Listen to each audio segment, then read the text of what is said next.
Dados divulgados pela Fiocruz mostraram que Santa Catarina está entre os estados com sinal de crescimento de casos de síndrome respiratória aguda grave.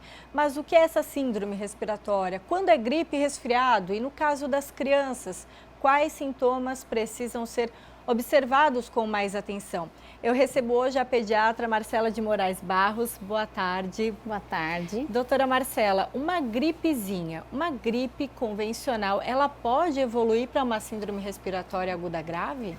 Sim, são a minoria dos casos, né? Não é a maioria, então, graças a Deus, é a minoria que evolui, mas a gente tem que ficar, sim, atento.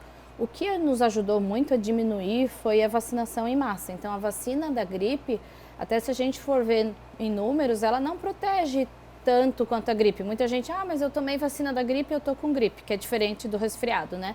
Mas ela protege principalmente contra essa síndrome respiratória aguda grave, que é quando a pessoa precisa de oxigênio, que vai para UTI. Então, quando que vem, né, esse sintoma? Então, os primeiros dias, geralmente, é a gripe comum, que é febre, dor no corpo, dor nos olhos, coriza, espirro, tosse, dor de garganta. E geralmente a síndrome grave, ela vem alguns dias depois. Então a gente sabe que o pior da gripe são os três primeiros dias. Daí no quarto, quinto, em vez de você estar melhorando, você está piorando. A tosse está mais intensificada, a sua respiração fica de cachorrinho, que a gente diz, né? Que a respiração fica mais ofegante. Eu costumo fazer um testezinho com os pais, né? Não com as crianças, mas às vezes os pais me pedem ajuda. Assim, faz um áudio para mim. Você vê que a pessoa fala: oi, doutora Marcela, eu tô muito cansada. A pessoa tem que pausar para falar. Essa é a melhor técnica para a gente saber que realmente aquilo pode ser uma síndrome grave, né? Então, essa respiração ofegante e não melhora a partir do terceiro, quarto dia. Os 2, 3 primeiros dias é febrão, dor no corpo, cama. Mas no terceiro, quarto, você tem que melhorar. E esse gripão, esses sintomas que você relatou, estão se confundindo muito, especialmente aqui em Blumenau, com a dengue também, né? Em crianças, adultos, são sintomas semelhantes que acabam confundindo esse cansaço extremo, né? Sim, porque a dengue, né, acho que a gente não tinha passado, nenhum de nós médicos, né, que não veio do norte, nordeste, centro-oeste, tinha passado por isso. Então, confunde mesmo, então é febre, dor retroocular, dor no corpo, dor de cabeça, só que o grande diferencial é que a dengue não tem sintoma respiratório. Então, se tem dor de garganta, se tem espirro, se tem tosse, é mais provável que seja gripe. Claro, pode coincidir da pessoa ter um resfriado, uma gripe com a dengue junto, até pode, mas isso, né, contando ali daqueles dias que iniciaram os sintomas,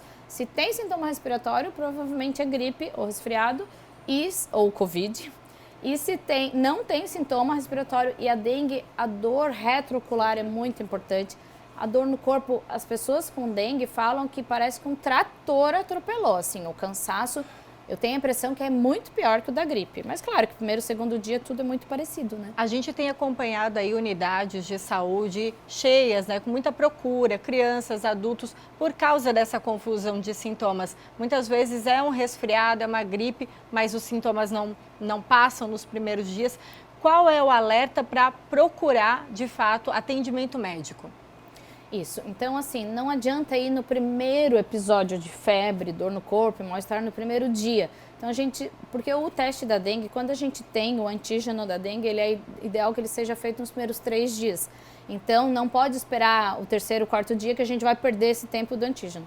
Porém, infelizmente, esse teste também está em falta, a gente está com dificuldade de insumos, o Brasil todo, de ter esse teste. Então, na ausência do teste, nem adianta ir muito nos primeiros dias. Então, nos primeiros dias, medicar não pode ser, na suspeita de dengue, não pode ser anti-inflamatório e o ibuprofeno, então a dipirona e o paracetamol. Medicar de 6 em 6 horas com essa medicação e se observar, tomar muito líquido, tanto na gripe, no resfriado, no Covid, quanto na dengue, o líquido é o mais importante, né? E o analgésico. Então, espera 24, 48 horas e veja o que vai acontecer. Deu 48 horas, eu continuo ruim, eu estou com falta de ar, a dor no corpo é extrema. Na dengue, a forma grave da dengue, a forma hemorrágica, a pessoa tem muito enjoo, muita náusea, muita dor abdominal. E qual que é o tratamento da dengue? Um adulto é tomar 4, 5 litros de água por dia. Quem é que vai conseguir tomar 4, 5 dias de água se está enjoado, com dor na barriga? Então, esse paciente deve ir ao pronto-socorro. Agora, os dos quadros gripais, respiratórios ou suspeitas de Covid, pode esperar o segundo, terceiro dia, porque geralmente a febre no quadro viral são 72 horas. A partir do terceiro dia, a febre vai cedendo, você vai melhorando e daí pode não precisar ir, a não ser que tenha falta de ar. Agora, como pediatra, qual o erro que os pais cometem quando é uma gripe, um resfriado, se precipitam muitas vezes, dando medicamento nas primeiras horas? O que é o erro que a gente deve evitar? Hoje em dia, o erro principal, ele foi reduzido porque agora o antibiótico só se vende com receita, né? Mas o nosso grande problema, quando se vendia antibiótico liberadamente, alguns anos atrás, era, tá com febre, dor de garganta, deve ser uma amidalite, tá com muita tosse, o catarro é amarelo, eu vou dar um antibiótico. Então, antibiótico essa automedicação não mesmo trata gripe, resfriado, quadro viral, não trata. A criança tem aquela secreção mais esverdeada no nariz, é lavar o nariz. Hoje em dia, né, tem várias formas de lavar o nariz com altos volumes de soro, tem na própria farmácia ou com seringa. Dá o analgésico, sim, o paracetamol, a dipirona pode dar, não tem problema. É importante porque a criança vai se sentir mais disposta, sem dor e sem febre. E observar essas primeiras 48 horas. Se baixou a febre do bebê ou da criança e ele está comendo, está sorrindo, está brincando, está ativo, pode esperar em casa. Agora, você deu remédio para febre do seu filho, ele continua caído no sofá, deitado, com falta gemente, com a respiração, com falta de ar, com a respiração ruim, pode ser uma pneumonia, uma meningite, uma doença mais grave. Mas em 24 a 48 horas você observa, não precisa sair correndo e lotar os pronto-socorros, né? Já estão lotados. No primeiro episódio de febre, nós pediatras não conseguimos fazer nada no primeiro episódio. A gente vai dizer, medica, espera, pode ser gripe, pode ser dengue, pode ser covid, pode ser resfriado. Né? Essa então é uma grande observação, né? Cuidar na hora dessa observação, se a criança estiver animada, né? Ainda quando brincando. Está afebril, né? Febril, mas ali fazendo as atividades, pode geral aguardar. Tá bom, pode esperar essas 24, 48 horas. Tá certo. Doutora Marcela, muito obrigada pelos esclarecimentos. A gente espera ter contribuído para essa confusão de sintomas que a gente tem, né? Gripe, resfriado, Covid, dengue, síndrome respiratória. Os pais têm que ficar muito alerta, né? Sim. No início são todos muito parecidos, a gente tem que esperar esse 1 dia, 2 dias para ver o que vai aparecer. Tá certo. Muito obrigada. Por nada.